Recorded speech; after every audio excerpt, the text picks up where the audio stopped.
Bien, mesdames et messieurs, bonsoir. Nous sommes très heureux de vous accueillir ce soir pour cette troisième ciné-conférence de la saison que nous organisons en partenariat avec l'ODC. Donc ce soir, nous sommes dans le thème de culture d'hiver. Donc cette année, nous avons choisi les pays nordiques. Donc tout au long du mois de janvier et sur un petit bout de février, vous aurez de très nombreuses manifestations pour mieux connaître ces pays qui parfois sont méconnus, donc sous forme d'exposition. On peut voir une très très belle exposition à Anglemont. Vous pouvez également, donc il y aura des séances de cinéma autour de cinéastes nordiques, des ateliers tricot, des choses très très variées, une grande dictée organisée avec le service jeunesse, des concerts également. Donc je vous renvoie à la plaquette de présentation de toutes ces manifestations. Et donc je vous souhaite une très bonne soirée et je passe la parole tout de suite à Fulvio Caccia.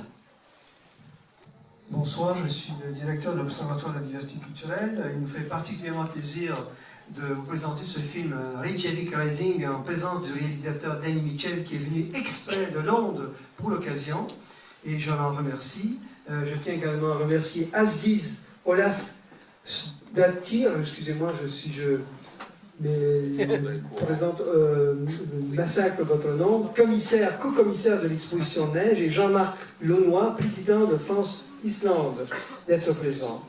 Il se joindra à nous pour la table ronde qui suivra la projection et qui se conclura par un buffet islandais qui sera proposé par l'association Les Papilles ont des ailes.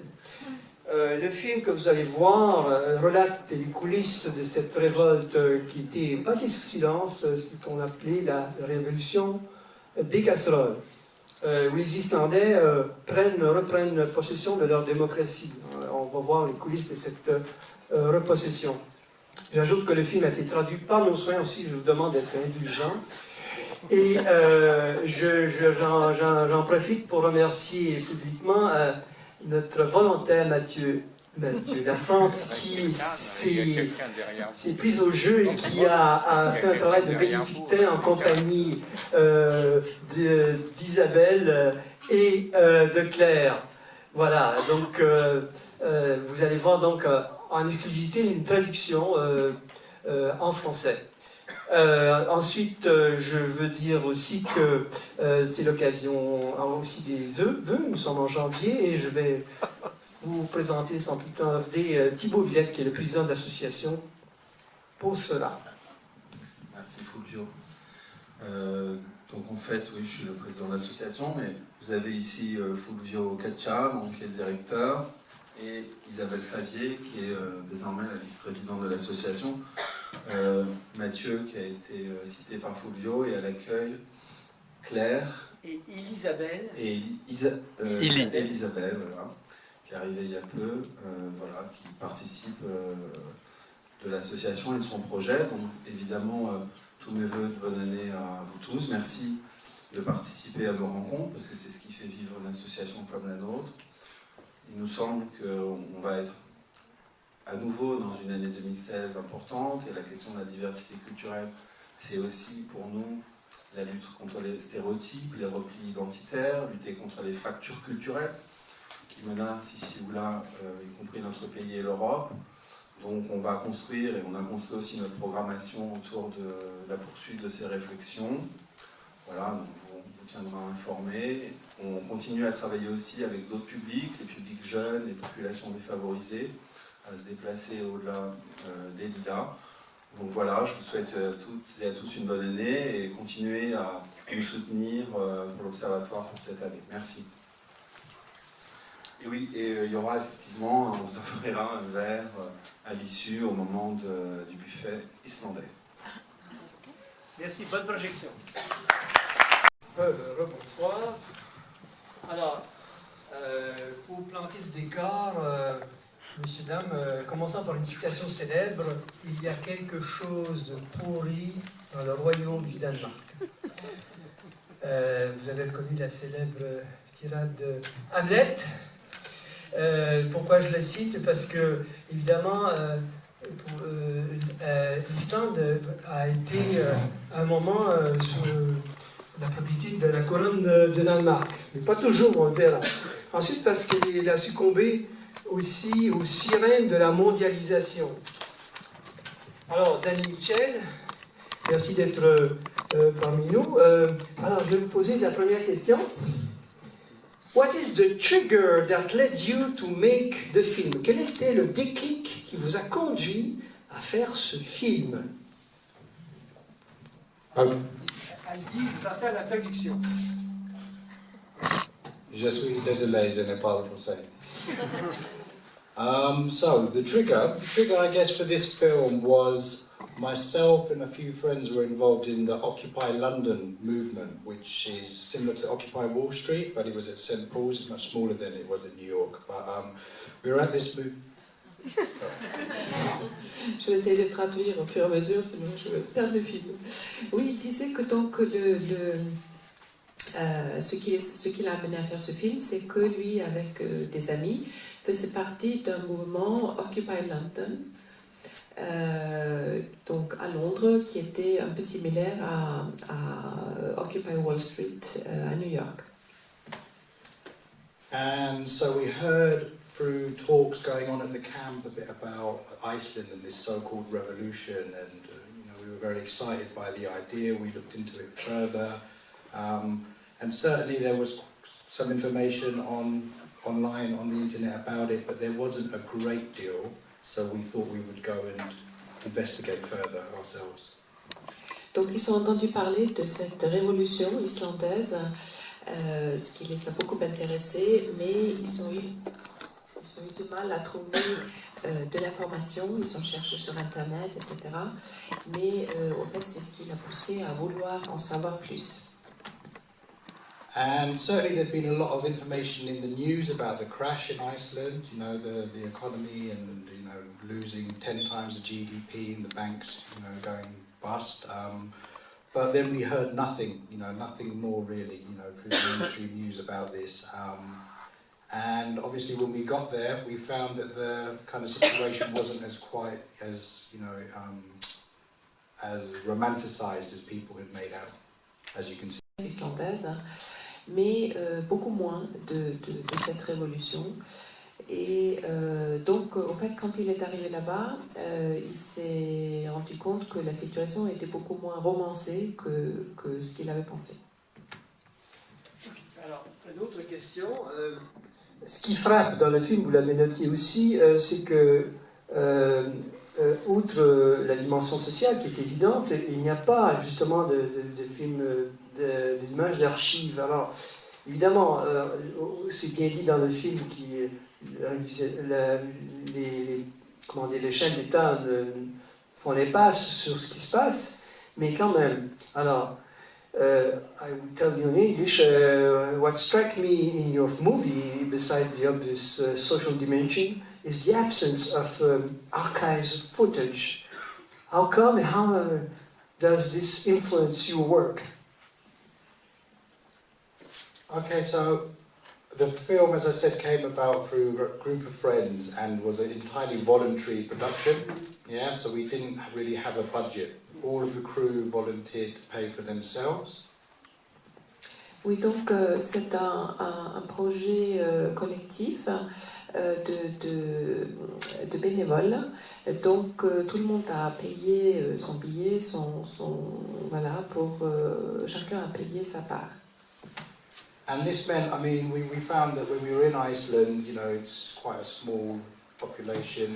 Everyone kind of knows someone that can kind of help. We found people were very kind of forthcoming and very helpful. We met a few people who had footage that they had taken themselves and just gave it over to us, which was very kind of them. And we did approach one of the main broadcasting stations there, RUV, and they had some really good footage, but they wanted to charge us for it. So we basically just used what we could, and we weren't able to get kind of any more without paying lots of money for it. Donc quand ils sont arrivés en Islande, c'est une petite société et ils ont rencontré les gens assez facilement. Les gens étaient très sympathiques et voilà, voulaient s'assister. Et donc on discute avec les gens. Il y en avait qui avaient des films, voilà, bouts de films qui savaient tourner des événements. qui sont peu utilisés.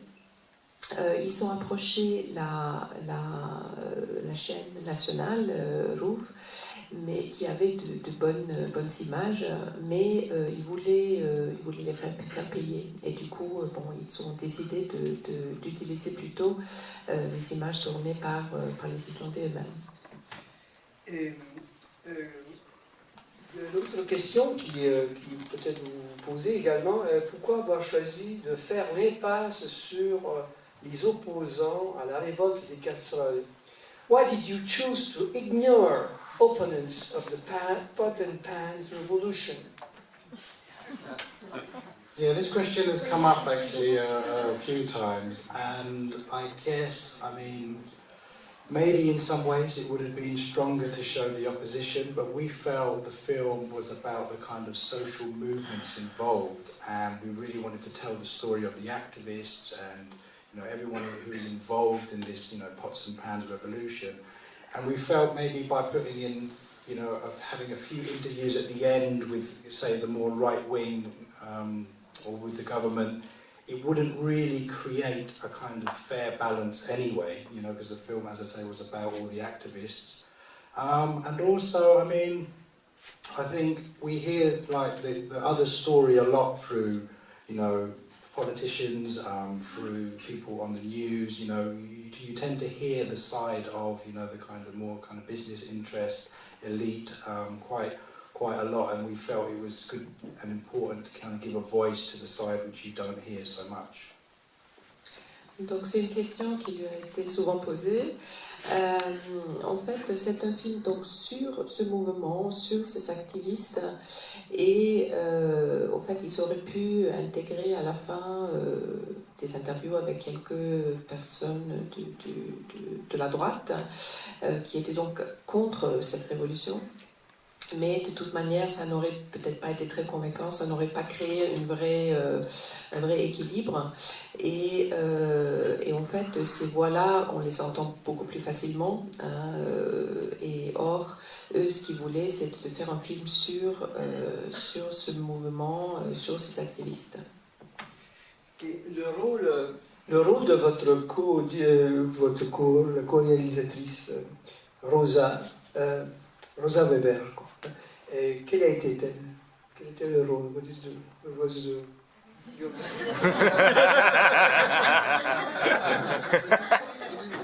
Yeah, so Rosa is she's an author, and she's involved in various kind of cultural events in London, and unfortunately she can't be here tonight.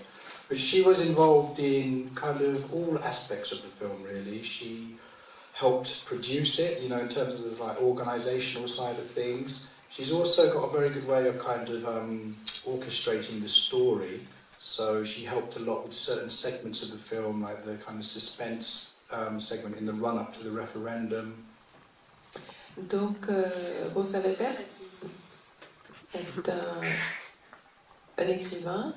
Elle a de nombreuses activités culturelles à Londres, donc malheureusement elle ne pouvait pas être là ce soir. Mais elle a été très importante dans la réalisation du film. Elle a notamment pris part à l'écriture de l'histoire, en quelque sorte, et à construire ce suspense autour du référendum. Merci, thank you. We come back later on. Alors, à vous, je vais vous poser, cher Asdis, quelques questions, mais vous êtes un drôle de peuple, vous, les Islandais, singuliers, toujours deux pas devant, un pas de côté, on pourrait-on dire. Vous avez fondé, sachez-le, le premier parlement, vous le savez, vous, mais peut-être les gens de la salle ne le savent pas, le premier parlement du monde a été fondé en Islande en 930. Et vous avez eu un État libre pendant presque 3 siècles, jusqu'en 1265. Vos sagas étaient déjà d'une grande richesse, avant même que naisse la littérature européenne. À telle enseigne qu'un des grands écrivains du siècle dernier, Jorge Luis Borges, se demandait ce qu'aurait été la littérature mondiale si vos sagas avaient pu irriguer la France. Comment vous définissez votre pays? Comment définiriez-vous votre pays? Je dirais que c'est une grande nature avec peu d'habitants. Depuis peu, beaucoup de touristes. L'année dernière, pour 320 000 habitants, il y a eu 3 millions de touristes. Ce qui est quand même considérable. Bon, après, le pays est grand. Hein, il fait un cinquième de la France, à peu près. Mais bon, ça pose quand même quelques petits problèmes d'organisation. Mais bon, pour l'instant, ça va. Deux mots, que vous diriez-vous de votre pays, la diversité culturelle n'est pas aussi évidente que dans d'autres pays, peut-être à cause des racines scandinaves, mais comment le définiriez-vous, comment diriez-vous que je vous dis, oui. Je vous laisse continuer, excusez-moi.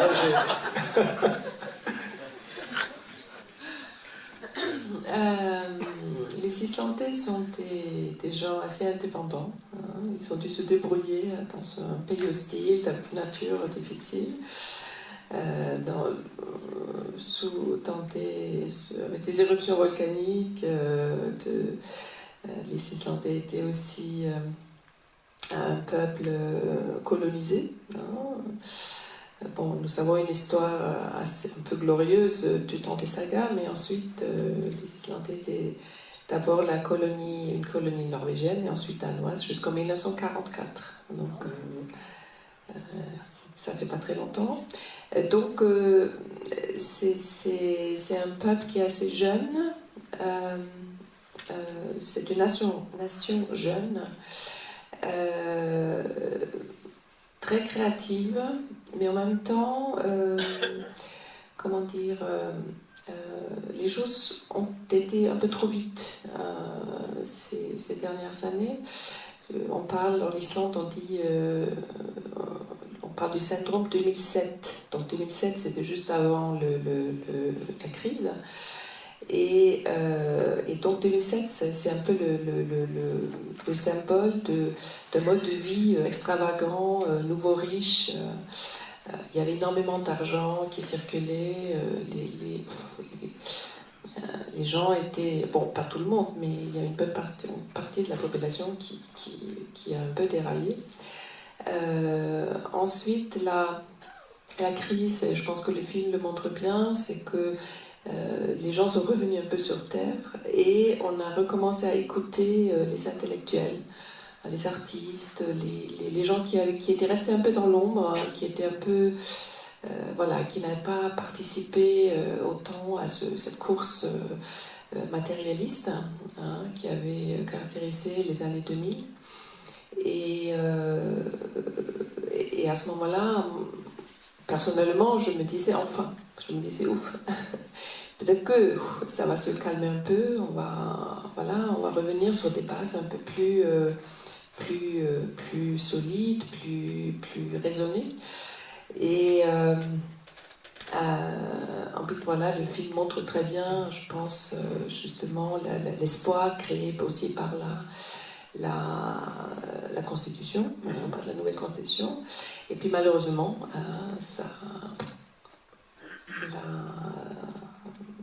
Justement, qu'en est-il aujourd'hui de la...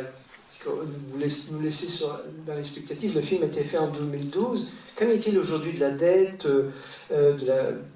cette constitution? Est-ce qu'elle a été finalement... Bon, elle a été plébiscitée, presque à 70%, mais est-ce qu'elle a été adoptée par le Parlement? Dites-en, qu'en est-il? Quelle est la situation actuellement? Non, en fait, d'ailleurs, parce que la dernière partie du film se passe en 2014. Oui. Donc, et à ce moment-là, donc la droite était revenue au pouvoir. Oui. Et la droite s'est dépêchée de mettre la Constitution, de l'enfouir. Alors, pouvez-vous me répondre à une question qu'on s'est posée, nous, en travaillant sur la traduction? On a revu plusieurs fois ce film, on s'est dit, mais pourquoi les Islandais qui votent à presque 70% pour la nouvelle constitution votent tout de suite après pour un gouvernement. Enfin, c'est normal de dire, bon, on est habitué aussi en français. Mais à un gouvernement qui va justement la mettre sous le boisseau. Pourquoi qu'est-ce qui s'est passé parce que apparemment, bon, oui, éclairez-nous. Au fait, les partis de droite, pendant la campagne électorale, ils sont pas parlé de la Constitution, ils ne sont pas dit qu'ils n'allaient pas l'appliquer. Par contre, ils ont promis de régler le problème des ménages. Hein, parce que je pense que ça apparaît qu'il y a énormément de ménages en Islande qui sont endettés du fait de la monnaie, parce que la monnaie donc, a été dévaluée, très grandement dévaluée après la crise, mais a été indexée. Enfin, tous les prêts, c'est assez complexe, tous les prêts sont indexés sur le cours de la couronne. Et tant que la couronne est très basse, mais les intérêts sont très forts, et ils ne sont pas à taux fixe, hein, ils sont à taux variable, ce qui fait que les gens continuent à payer, continuent à rembourser leurs prêts, leur emprunt, mais au lieu de diminuer, ils augmentent. Et c'est un peu ça la situation que le monsieur disait, je ne veux pas laisser ça à mes enfants, c'est pour ça que je me bats. Et donc le parti de droite, surtout celui de l'actuel Premier ministre, qui est du parti progressiste, parti centriste d'agriculteurs à l'origine, il a promis donc de régler ce problème-là. Et du coup, il y a beaucoup de gens, des gens, classe moyenne, ouvriers, etc., qui ont voté pour eux dans l'espoir de voir ça se réaliser. Il y a eu quelques mesures, mais bon, qui sont plutôt des mesurettes. Je me tourne vers M. Jean-Marc Launois, que vous êtes le président de France-Islande. Alors, comment vous définiriez... Alors d'abord, comment vous aimez cette passion de l'Islande?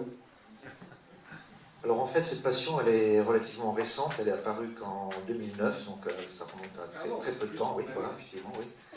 Pendant longtemps, je partais en vacances en France, en été, donc j'ai cumulé un petit peu tous les coins de toutes les régions de France, avec des amis qui avaient des enfants. Et ces enfants-là ont grandi, et à un moment donné, les amis avec qui je partais ne pouvaient plus aller donc, en vacances. Et je me suis retrouvé une année en train de me dire, mais qu'est-ce que je fais? Et quelque part dans ma tête, depuis longtemps, j'avais cette envie d'aller dans des pays nordiques. Et l'Islande est apparue là, pas forcément parce qu'il y avait eu la crise en 2008, mais parce que c'était l'Islande. D'ailleurs, je ne savais même pas qu'il y avait la crise en 2008. Ça ne m'intéressait pas à l'époque. Et donc j'ai débarqué en Islande et il m'est arrivé ce qui arrive à la plupart des gens, à beaucoup de gens qui arrivent en Islande. Qu'est-ce qui arrive? Et ben, le coup de foudre instantané en fait. Quoi. Voilà, on débarque, on voit les paysages et on se dit, ben voilà, c'est quelque part j'avais ça en moi, c'était mon pays, c'était ma terre. On sent qu'on avait des jeunes Islandais. Et vous êtes reconnu, c'est ça? C'est une voilà, espèce d'élimination quelque part, c'est ça, oui, c'est quelque chose de très étrange. Et donc, ça s'est passé après la crise islandaise, juste avant la fameuse éruption Est-ce qu'il y a un moment, du volcan. Est-ce que vous êtes sorti, en sortant de l'avion C'est exactement ça, en fait. Oui, donc, j'y suis allé avec mon frère et une belle-sœur. Oui. Pendant que eux louaient la voiture à l'aéroport. Oui. Moi, j'avais du temps, donc je suis sorti de l'aéroport. Oui, ensuite. Et la première bouffée d'air que j'ai prise, c'était une bouffée d'air islandaise. Oui. Est-ce qu'il y avait il y avait quelque chose au départ? Non, l'Islande, en fait, c'est un pays affreux, il fait tout le temps, il fait froid.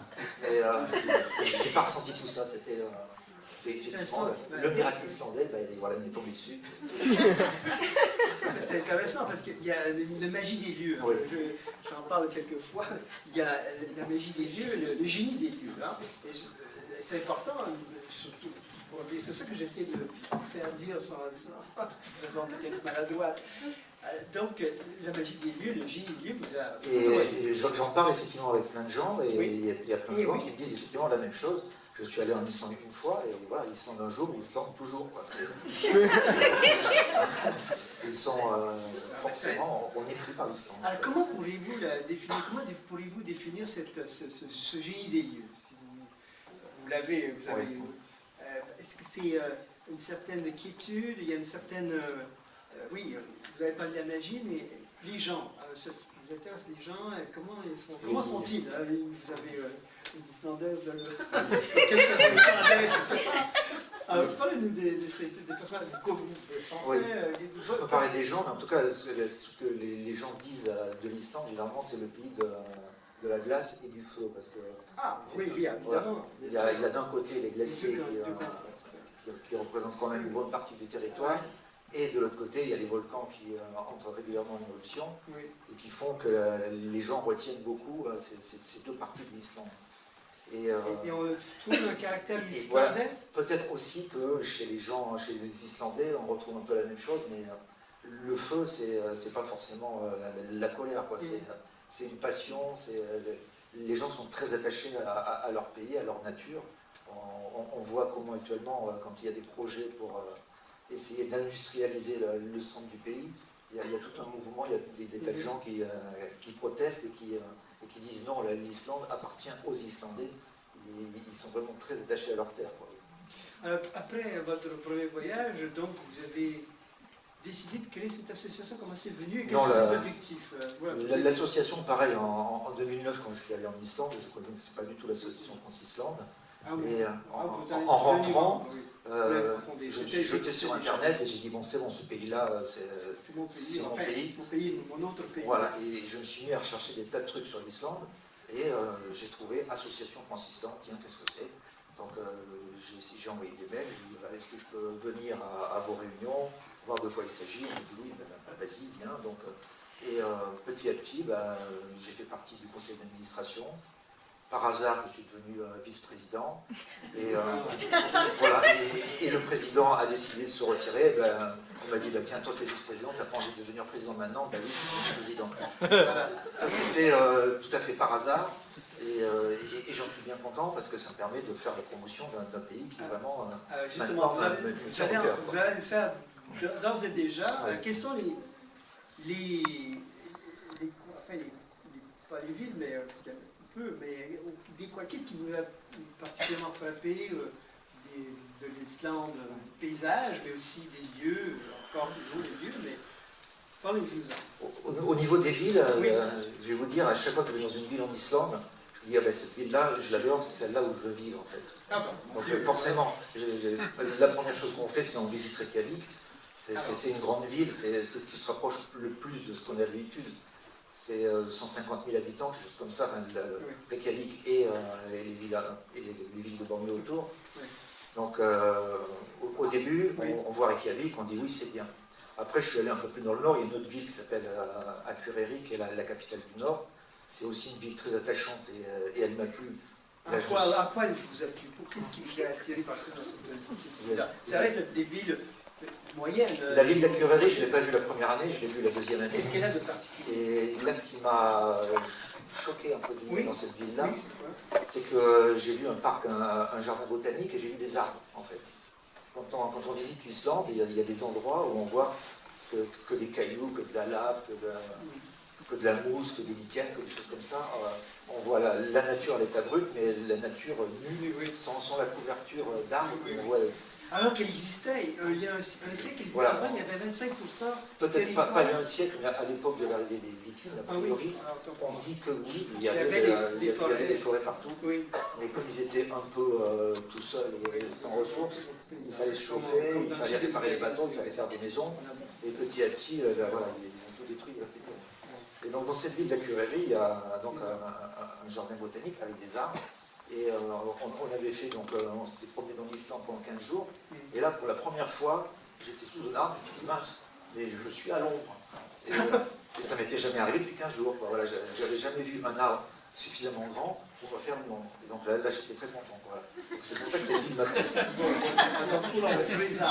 Et d'autres endroits? Une autre ville aussi, je suis allé dans les fjords de l'Ouest, il y a une ville qui s'appelle Ísafjörður, qui est une très belle ville. Et en fait, là, il y a une université dans laquelle l'été, ils donnent des cours d'islandais. Est-ce que vous avez Malheureusement, non, je ne parle pas islandais. appris quelques mots?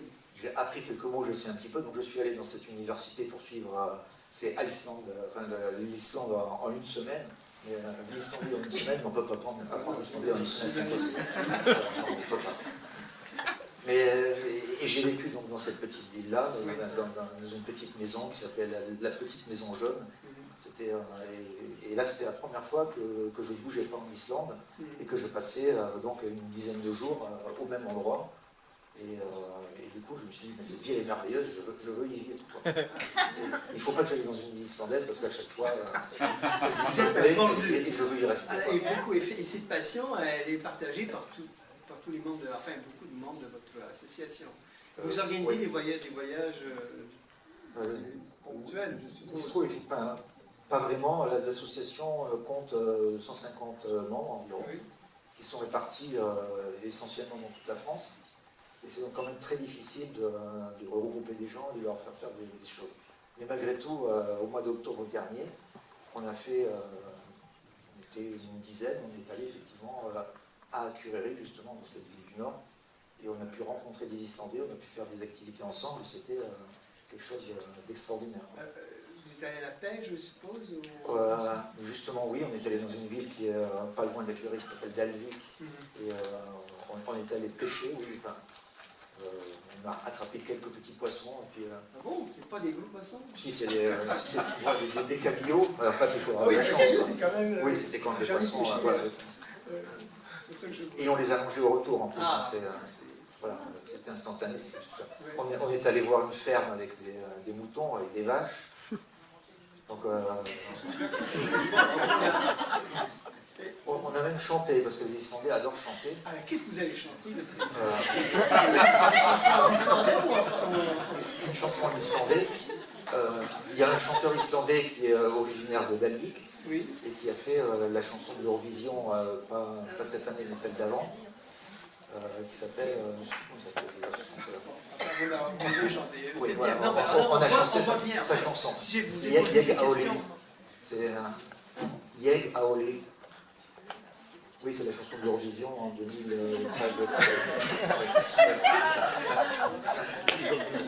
C'est la seule Islandaise qui n'a pas suivi l'Eurovision parce que les Islandais adorent l'Eurovision et généralement c'est l'émission qu'il ne faut pas rater la télévision. Il n'y a plus personne dehors, tout le monde est dans la télé. Ah oui.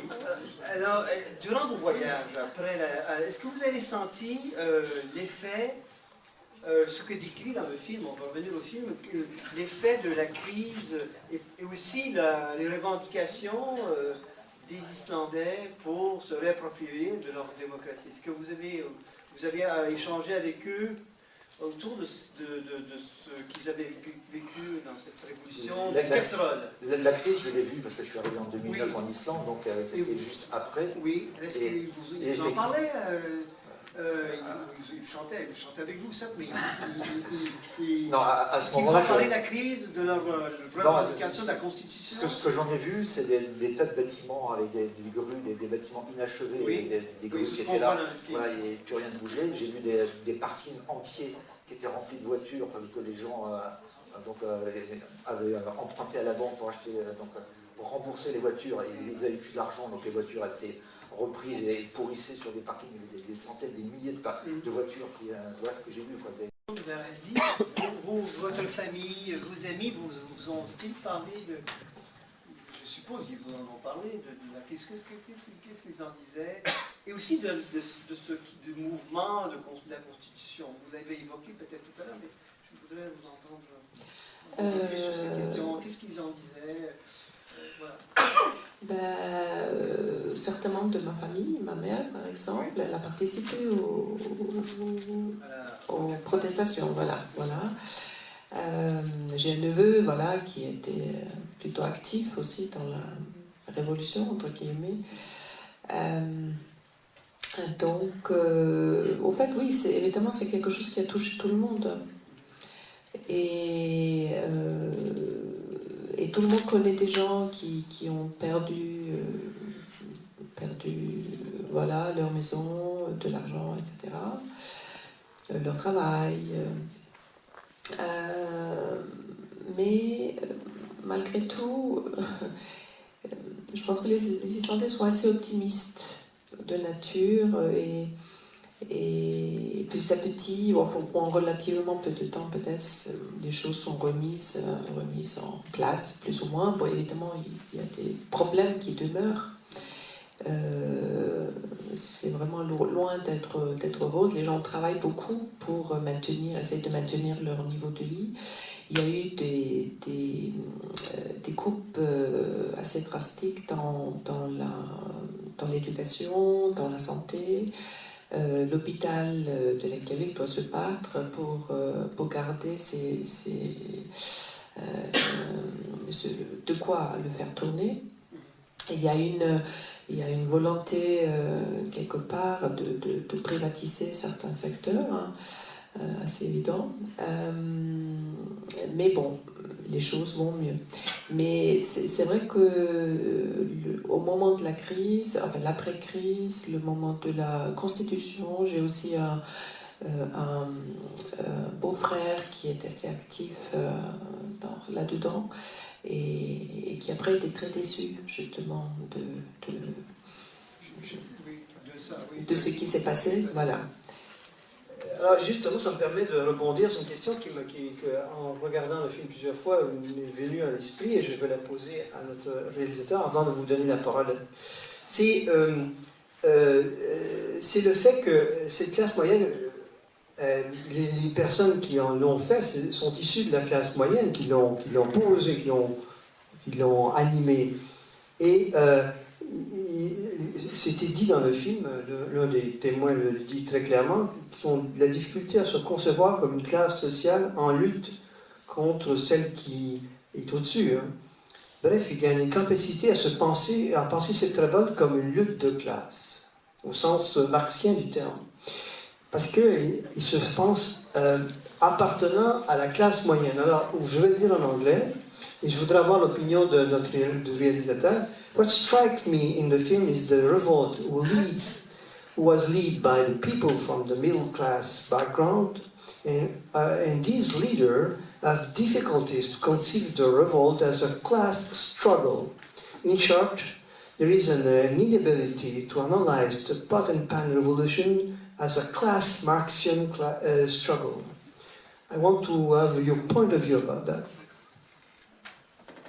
Yeah, I mean, I think you're right in saying that it was largely kind of middle class people involved in this kind of revolt, as is the term that they kind of prefer to use. I think maybe the reasons for that was that the crisis mainly affected people more from the middle classes. I mean, you probably know better than this to me, but certainly it was people with mortgages, people with savings. I think, although there was a cross-section of people at the demonstrations, it was mostly older middle class people. Someone said there was a bit of an absence of kind of young people because they weren't as affected. Oui, en effet, c'était beaucoup la classe moyenne qui était visible dans ce mouvement. Peut-être aussi parce que c'est la classe qui a été touchée, qui avait qui avait de l'argent de côté, qui avait des biens, etc. Bon, après, donc dans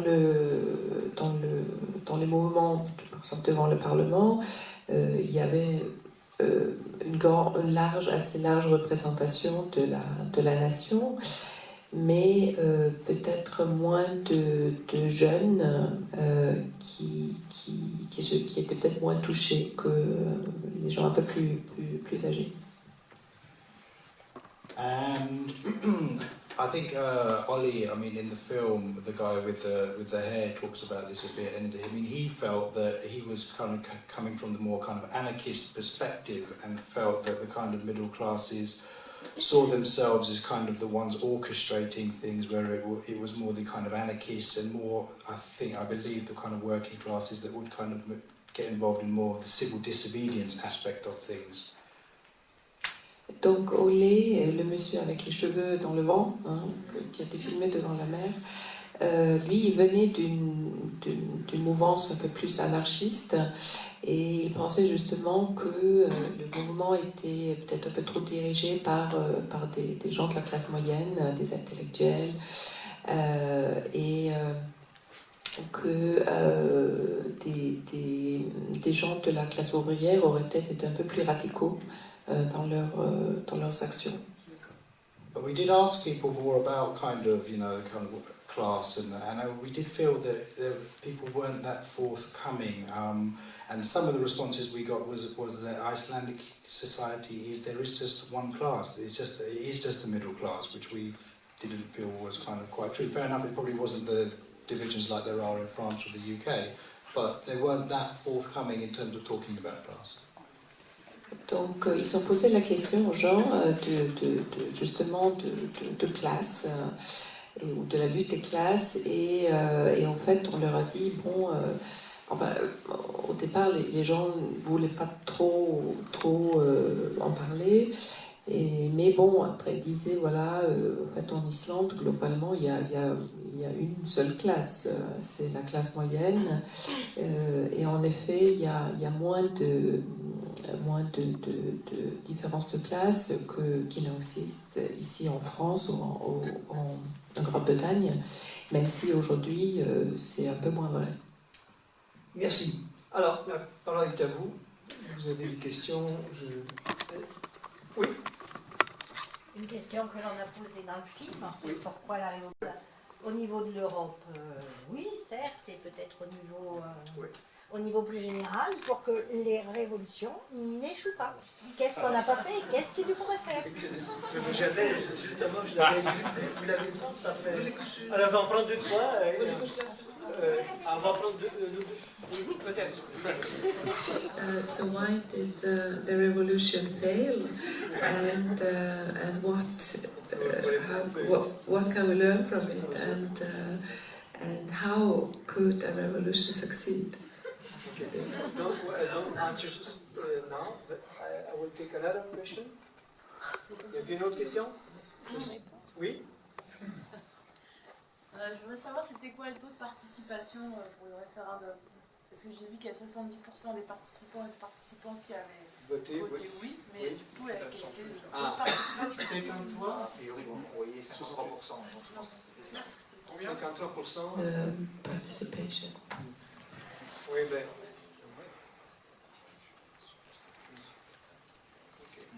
Ok, alors, the first one. Ok, the first one. Pourquoi cette révolte a échoué et qu'est-ce qu'il faudrait faire pour... Voilà. So why did the revolution? This is quite a big question. Yes, indeed. I think maybe the others can chip in with this one, but I mean, I think, like they pointed out in the film, I think maybe too much kind of emphasis was put on the left-wing government that came in. You know, they talk about it. You know, the movements in the street and the kind of organisation amongst the community was very, very strong. And then as soon as this left-wing government kind of got in power, they felt that they were going to take care of things, and everyone just kind of backed off. Oui, en fait, dès que le gouvernement de gauche est entré au Parlement, tous ces mouvements qui avaient été très actifs et très forts, justement pour dégager le gouvernement précédent, le gouvernement qui avait causé la crise, à ce moment-là, comme la gauche était au pouvoir, ils se sont retirés ou mis en retrait puisqu'ils se disaient bon, maintenant c'est au gouvernement d'agir. And then maybe this government, you know, didn't kind of perform quite as well as how people wanted, and the right wing was re-elected. And people often ask me as well about why the right wing got back in, and I'm obviously an outsider, so I can't fully kind of, you know, comment on that. But from what I've heard is a lot of people in Iceland, they want the boom, they want the days back of boom, and they feel, you know, that this government was there, it was quite a stable government for a long time, for many years before the crisis, and they want to go back to that time, really. Oui, donc ensuite, donc, le gouvernement de gauche a peut-être, enfin, pas fait ce que les gens attendaient d'eux. Et la droite est revenue. Et donc, il disait, il a posé la question, et puis on lui pose souvent la question, pourquoi la droite est revenue, pourquoi les Islandais ont revoté pour la droite. Et à son avis, c'est peut-être aussi parce que quelque part les gens ont envie de revivre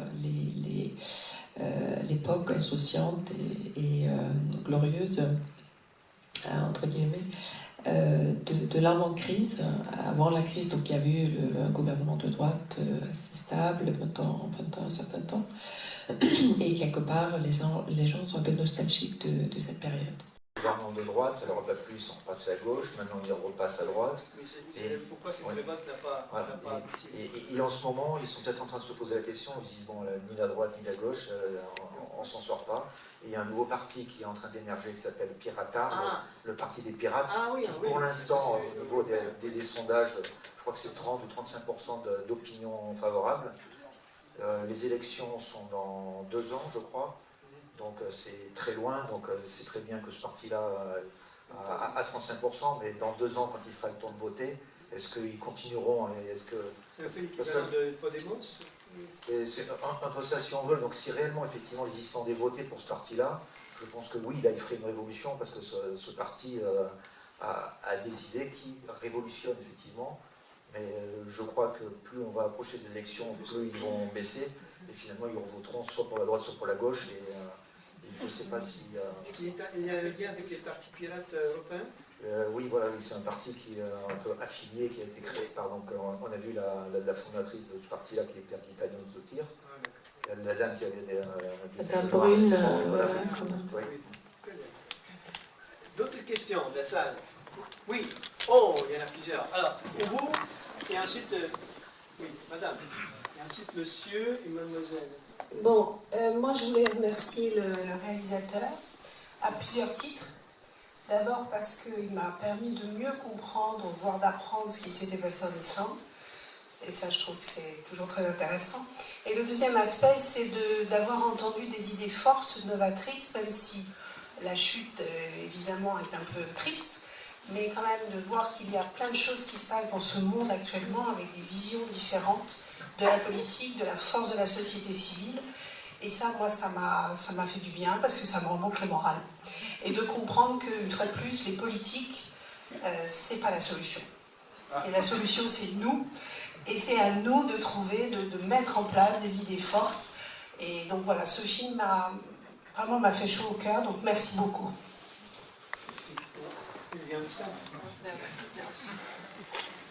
Alors, monsieur et mademoiselle. Je n'ai pas très bien compris comment s'articulait dans la constitution islandaise le référendum. Apparemment, c'est très différent de ce qui se passe en France. C'est une initiative, je crois, du président de la République et ça a quand même une valeur constitutionnelle. Alors là, on a l'impression qu'on a affaire plutôt à une forme de référendum comme les référendums citoyens qu'on a eu en France, par exemple sur la Poste, où 90% des gens s'étaient prononcés contre la politique postale qui était menée par le gouvernement, ou alors sur le droit de vote des étrangers, qui a été aussi adopté massivement, mais qu'on n'a toujours pas vu appliquer en dépit des promesses du président de la République actuelle. Alors je ne comprends pas très bien, parce que là on a l'impression que c'est quand même une organisation officielle, et je n'ai pas vraiment compris quelle place ça avait dans le fonctionnement politique du pays. Alors, oui, c'est une bonne question. Ensuite, madame, mademoiselle, puis on voit effectivement, si je vous posais la même question, le statut de ce référendum. Mademoiselle. Oui, je voulais savoir, on a beaucoup entendu parler de la crise bancaire, mais pas beaucoup des révoltes sociales. En Europe, ça avait été beaucoup médiatisé. Pourquoi? Oui. Toutes les révoltes sociales qui ont duré un moment quand même, ça n'a pas été beaucoup médiatisé en Europe. Pourquoi c'est passé sous silence alors qu'on a beaucoup entendu parler? Oui, on y a un peu répondu tout à l'heure avec Dan Mitchell. Oui, bon, c'est une question plus globale que vous posez. Alors, la question numéro 1, c'était quel est le statut du référendum qui a... Voyant le film, on se pose la question du statut lui-même, puisqu'il a été quand même voté à plus de 53%, enfin il y a 53% donc, de participants, c'est déjà quand même une forme de légitimité. Et apparemment, c'était un référendum citoyen finalement. Il n'était pas avalisé. Alors, la question de monsieur, si je vous ai bien compris, c'était quel était le statut, quelle était sa légitimité à ce référendum. Est-ce que vous voulez répondre, monsieur? J'avoue ne pas avoir une réponse très claire. Oui, moi, c'était pas un référendum. C'était un référendum citoyen. C'était un vrai référendum. Je pense que c'était le gouvernement qui l'avait, à mon avis, proposé, ce référendum-là. Oui. Et derrière, oui, le résultat du référendum, par contre, lui devait.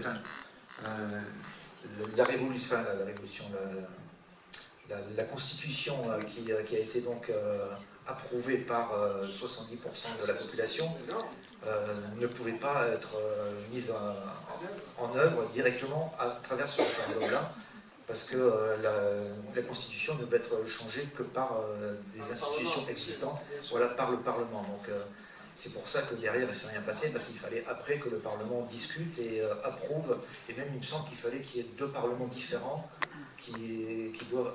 donc, le Sénat et non, il y a 2 sessions différentes du Parlement. Donc, la version actuelle du Parlement, après il y aurait eu des élections, et le nouveau Parlement aurait dû aussi donc, approuver le changement constitutionnel, et à ce moment-là, la Constitution aurait pu être adoptée, quoi. Mais rien ne s'est fait de tout cela, parce que voilà, instantanément, ils ont enterré le truc. Mais je crois que c'est quand même un feu qui coule, c'est pas enterré définitivement, ça peut ressortir à tout moment, mais il y a du travail pour... ça ne peut pas ressortir comme ça tel que... Oui, ça qualifie d'ailleurs, vous posez la question, la même question. Et le monsieur parlait aussi du rôle du président dans justement les référendums. En fait, quand une loi est adoptée par le Parlement, le président de la République doit signer cette loi pour qu'elle soit promulguée pour de vrai. Et si le président refuse de signer cette loi, il y a 2 solutions. Soit le Parlement donc, abandonne cette loi, soit effectivement à ce moment-là, la loi est portée à référendum, et c'est le peuple qui du coup approuve ou désapprouve la loi, quoi. Et le président islandais, donc Ólafur Ragnarsson, a par 2 fois, dans des histoires de remboursement de la dette justement, on a beaucoup entendu parler que l'Islande refusait de rembourser sa dette. Le Parlement a donc édicté une loi comme quoi l'Islande devait rembourser. Le président disait non, je ne veux pas signer ça. Ça a été porté à référendum, et à chaque fois le peuple a dit non, l'Islande ne remboursera pas sa dette, quoi. Mais en fait, globalement, l'Islande a quand même remboursé pas mal de choses. Bon, alors, la question suivante était plus globale. C'était pourquoi finalement ces révoltes, il n'y a pas seulement l'Islande, ces révoltes citoyennes, qui nous touchent tout un chacun, restent globalement passées sous silence. Je pense aussi à ce qui s'est passé en Équateur, je ne vais pas dire des sottises, ou dans d'autres pays. Bon, il y a des changements majeurs qui se font au sein de la société. Il y a eu beaucoup de changements dans tous les pays arabes, et oui, on a parlé effectivement toutes ces révolutions-là.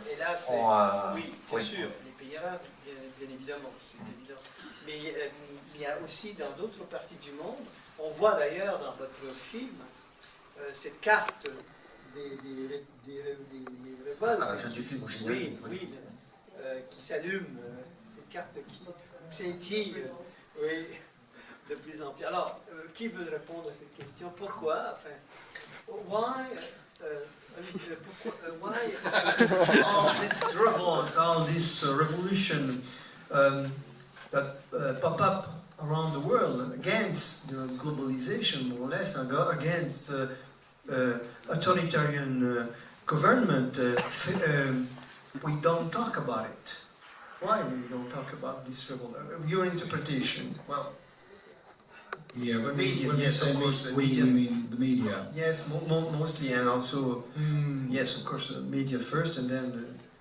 Yeah, well, I mean, I don't know exactly the setup with the media in France, but I would imagine it's similar to the UK in that, you know, it's all owned by a handful of people that have invested interests, and I do think there is, you know, they might not lie, well, some of them do actually, but they choose what they want to show and what they don't.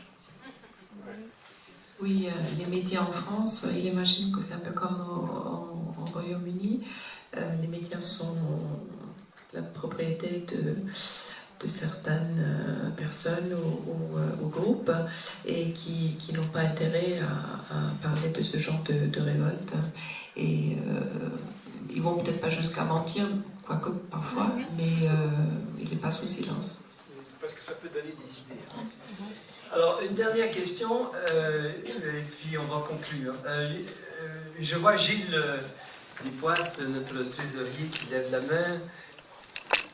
Je pense que nous sommes nombreux à avoir la difficulté d'imaginer un si petit pays, et on parle d'un gouvernement, ce qui est tout à fait logique bien sûr, et comment il s'administre.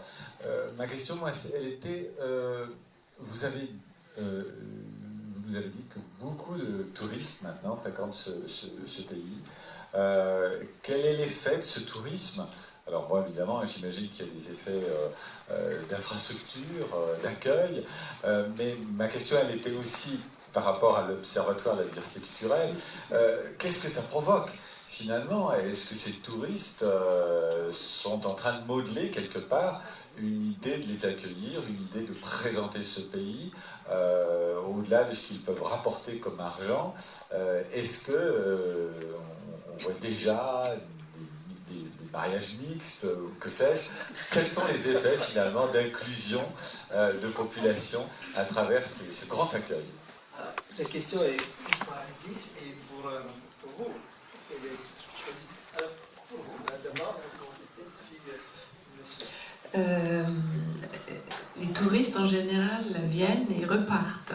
Donc, je ne sais pas si... bon, il y a probablement des rencontres romantiques également.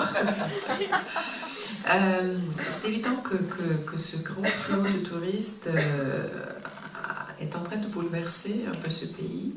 Et d'ailleurs, les Islandais, ils s'en parlent beaucoup. Il y a eu une sorte de polémique cet hiver justement sur les infrastructures qui s'avèrent insuffisantes. Il y a eu toute une histoire autour de sanitaires qu'il faudrait ériger en plus grand nombre à travers le pays. Les touristes ont aussi une influence sur la vie directe des habitants de Reykjavik, notamment, puisque une grande partie du centre-ville est maintenant constituée d'appartements, de maisons louées aux touristes. Donc par exemple un jeune qui veut louer un appartement ou acheter son premier logement, c'est très difficile de le faire au centre-ville. Donc ils sont obligés de partir un peu plus loin. Et les prix ont augmenté aussi, le prix de l'immobilier a augmenté. Il y a aussi un fait de la crise, c'est que comme il y a des gens qui ont perdu leur maison, en fait en Islande il y a une vraie culture d'acheter son logement. C'est vraiment, c'est inculqué. Les Islandais, c'est d'ailleurs pour ça que beaucoup d'Islandais étaient assez endettés, parce qu'ils étaient en train d'acheter leur logement. Or, depuis la crise, le marché du loyer s'est développé, puisqu'il y a des gens qui ont perdu leur maison et qui viennent sur le marché de la location. Donc, tout ça a été assez bouleversé. Évidemment, le tourisme amène du travail, des devises, aide les gens à sortir de la crise. Mais effectivement, c'est en train de remuer ou bousculer un équilibre qui existait. Et voilà, bon, maintenant c'est aux Islandais d'essayer de gérer ça au mieux. Oui, et globalement, j'ai exactement la même chose à dire. Effectivement, le problème maintenant avec tout le tourisme, c'est le développement des hôtels. Les endroits où il y avait des petites choses typiques, maintenant c'est uniquement des restaurants ou des boutiques de souvenirs avec des macarons en peluche made in China. Donc voilà, l'Islande typique telle qu'on peut la rêver, maintenant elle est formatée et elle est plus pareille, quoi. Et les endroits de nature qui étaient sauvages, là où il y avait une personne qui passait de temps en temps, on pouvait laisser de la terre. Là où il y a des bus entiers et des dizaines de milliers de personnes pratiquement tous les jours, on est obligé de construire des chemins, de goudronner, et maintenant la nature islandaise, on la visite à travers un chemin goudronné et puis entre deux piquets, quoi. Donc voilà, c'est... C'était le tourisme de la mondialisation, c'est vrai. Et l'interaction entre les touristes et les Islandais, ben oui, les touristes arrivent, ils visitent l'Islande et après ils repartent et l'interaction est relativement faible. Oui, mais il peut y avoir une forme de tourisme alternatif peut-être, qui ne semble pas bien sûr, encore un peu... quelques pourcents, oui, et c'est ce que moi j'espère faire aussi, quoi. Je ne fais pas que visiter l'Islande, j'espère quelque part, par petites touches, y vivre, quoi. Donc, de voir l'Islande autrement, quoi. Ceux qui veulent en savoir plus pourront vous contacter. Oui, voilà, avec plaisir, peuvent trouver ça sur Internet, voilà, Association France-Islande.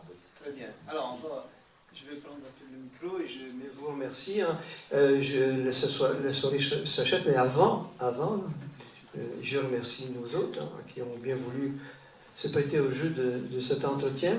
J'ai cité Shakespeare au début. Eh bien, ce n'est pas fortuit. L'identité de celui qui a toujours été, de celui-ci, de cet auteur, comme vous le savez, a toujours été un énigme qui a intrigué les plus grands esprits de notre époque. Écoutez bien, le 2 février prochain à 18h30, son identité vous sera révélée. C'est en collaboration avec le Pen Club France qu'on va le faire, et ça se déroulera au 6 rue François Miron. Donc c'est pas ici, c'est à Paris, le 4e arrondissement. Donc suivez notre newsletter et vous saurez presque tout. Le 3 février à 19h ici même, nous poursuivrons notre saga avec le film de John Fassovan. C'est sur les peuples soumis menacés d'extinction. C'est en collaboration avec le Conservatoire des Lilas, dont je salue l'administratrice Sylvie qui est ici peut-être. Alors, le 17 février, le Rwanda, c'est le sud de notre ciné-conférence, avec le film Hate Radio. C'est un retour sur le génocide rwandais. Enfin, nouvelle initiative en ce début d'année, c'est la table de l'Odyssée. Vous pourrez vous adhérer, vous procurer les livres et les CD des artistes que nous défendons et réserver le prochain concert bénéfice de notre association avec le pianiste Silas Bassa le 17 mars à 20h. C'est un rendez-vous à ne pas manquer. Et enfin, je remercie le Centre Jean Cocteau, Mathieu La France qui tourne les images depuis quelques mois déjà pour nous et qui a piloté, comme je le disais, la traduction de nos sous-titres. Merci aussi à Franck Leduc qui est à la régie et nos bénévoles, bien sûr. Alors, il y a un buffet qui vous attend au rez-de-chaussée. Venez vous joindre à nous. Merci.